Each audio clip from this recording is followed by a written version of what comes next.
एका क्षणासाठी डोळे बंद करा आणि आठवा, आपल्या आयुष्यातील पहिला आवाज, तो आवाज कोणत्याही शिक्षकाचा नव्हता, तो आवाज कोणत्याही स्पीकरचाही नव्हता, तो आवाज होता एका स्त्रीचा. त्या स्त्रीने आपल्याला माणूस बनवलं, संस्कार दिले आणि जीवनाची दिशा दिली. नमस्कार, मी स्पर्धक जनार्दन सोपानदेवकर. विषय मांडतो आहे स्त्री समाज परिवर्तनाची जननी.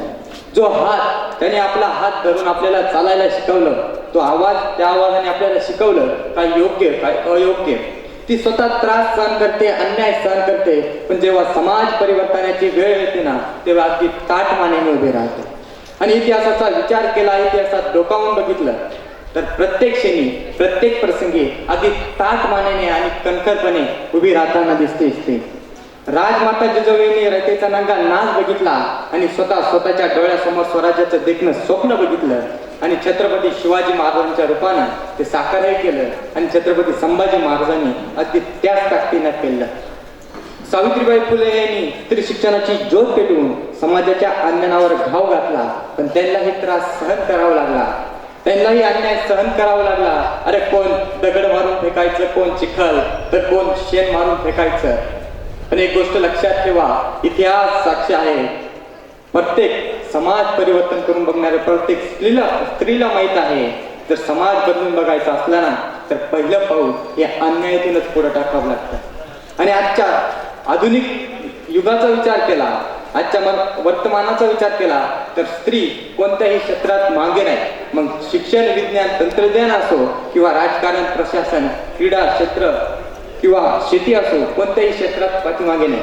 हे जरी खरं असलं तरी पण समाज परिवर्तनाची खरी सुरुवात होते ती घराघरातून.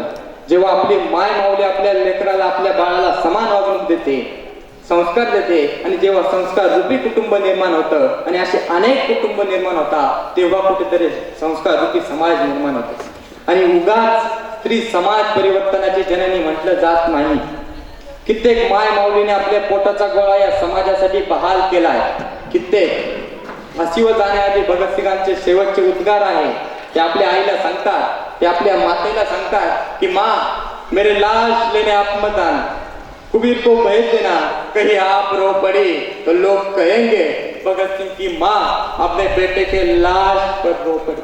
अरे केवढा मोठा त्याग होता त्या आईचा, त्या माऊलीचा. तिला वाटलं नसेल का आपलं कुटुंब, आपलं लेकरू, आपलं बाळ, पण तो विचार समाजासाठी होता. आणि असं म्हटलं जातं, एक पुरुष शिकला, एक मुलगा शिकला तर एक कुटुंब सुधारतं. एक स्त्री शिकली, एक महिला शिकली तर एक पिढी सुधारते, एक समाज सुधारतो. पण एक गोष्ट लक्षात ठेवा, हे जरी खरं असलं तर दुसऱ्या बाजूने असा विचार केला की खरंच आजची स्त्री समाज घडवून बघते आहे का, पिढी घडवून बघते आहे का फक्त हम दो आणि हमारे दो याच तत्वावर चालते आहे, हाही विचार केला पाहिजे. तर फक्त स्नॅपचॅट, इंस्टाग्राम आणि फेसबुकवर व्हिडिओ काढायचा, व्हिडिओवर गाणं, गाण्यावर ठुमका आणि त्यावर किती व्ह्यूज मिळतात, हाच आत्ता हात चाललाय, हाही विचार केला पाहिजे.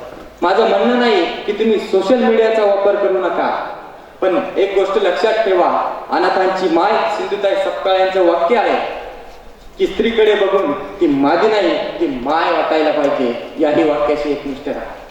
तुम्हाला जर खरंच एका स्त्रीचं, एका मुलीचं आयुष्य जाणून घ्यायचं असेल तर त्या स्त्रीला किंवा त्या मुलीला विचारू नका, तिच्या बापाला विचारा, तिच्या आईला विचारा. अरे हा समाज किती हिणवतो तिला, त्या बापाला हा समाज किती हिणवतो.